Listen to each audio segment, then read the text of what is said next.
næste rytter på banen er Sabine Corfitz Christensen på Colina med start nummer 2. Og så skal vi bede Cecilie Bertelsen på Kilos 18 med start nummer 3 om at holde sig klar. Foregående rytter Michael Nielsen på Comirat havde i alt 13 fejl i tiden 74,45. Den ene var en tidsfejl.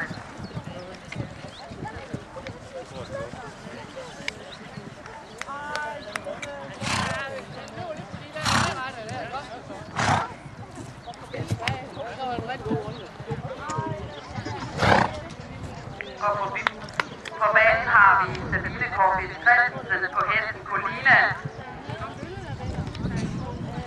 Colina er efter Holland og Casco. Den er avlet af familien Øst i Tyskland. Sabines bedste resultater er 0 fejl i LC til klubstævne. Og hendes mål det er at vinde i Lotto.